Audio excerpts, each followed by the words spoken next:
Good afternoon mga ka-wheelers, no? So magandang hapon sa lahat. Nandito tayo sa may Makati. We're going to Caloocan ngayon sa 10th Avenue sa kilalang the legendary Mang Rene. Alright.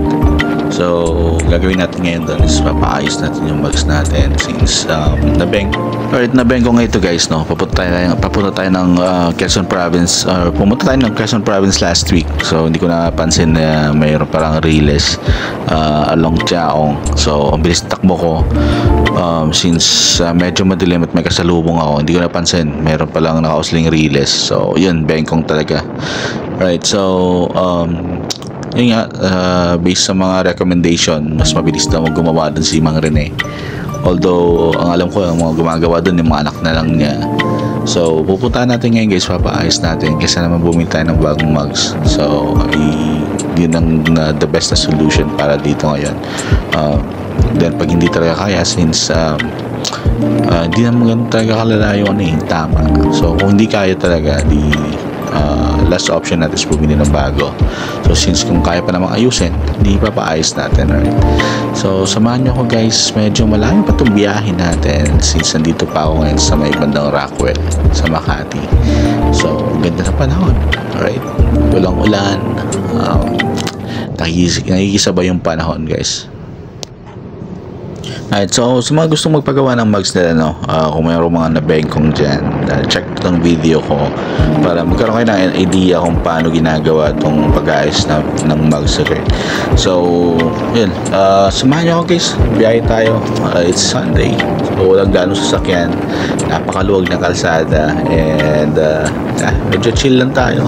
So ang daan natin is EDSA tayo guys, pupunta ng Monumento, tapos 10th Avenue na sa Caloocan, right? So samahan nyo ako guys, and yeah, kita-kits mamaya. I'll be back pag nasa Caloocan na tayo. Alright guys, so after a few minutes or after 30 minutes sa biyahe natin, alright, so ito na guys, nandito na tayo kay Mang Rene. So ang gagawa dito si Kuya Archie ngayon. Alright, so makikita niyo guys, yan yung bengkong ng mugs ko. Malit lang naman siya pero syempre, alright, so ito na, binabaklas na nga, tanggalin itong bucho para matanggal na yung gulong. So yan yung assistant ni Kuya.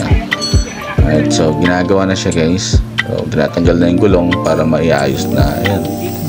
So ito na nga guys, ina-acetylene na, no? Pinapainitan para daw hindi mabiyak yung mugs o hindi magkaroon ng crack. So si Kuya Archie po pala yan, yung anak ni Mang Rene. So marami sila dito magkakapatid na gumagawa. Since balita ko si Mang Rene daw ay hindi na makakagawa dahil sa nagkaroon nga ito ng mild stroke. So yung mga anak na nagpatuloy na kanyang ginagawa.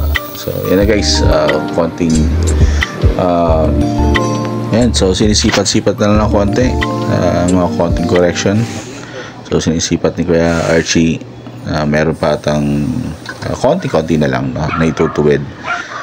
Alright, so after a few minutes, ito na siya guys. Alright, so balik sa dati, matuwid na yung mugs natin, align na. So ito, pinapalamig lang yung mugs, tapos babalik na yung gulong, and then nakikita nyo guys, magpapalit na rin tayo ng rotor Gs. Alright, so ayan na, nakabit na yung gulong, and then lagyan na rin yung sealant, so kakabitin doon. So may papalit tayo ng rotor Gs at this pad na rin. Alright, so ito na guys, okay na siya. So uwi na tayo ng Makati.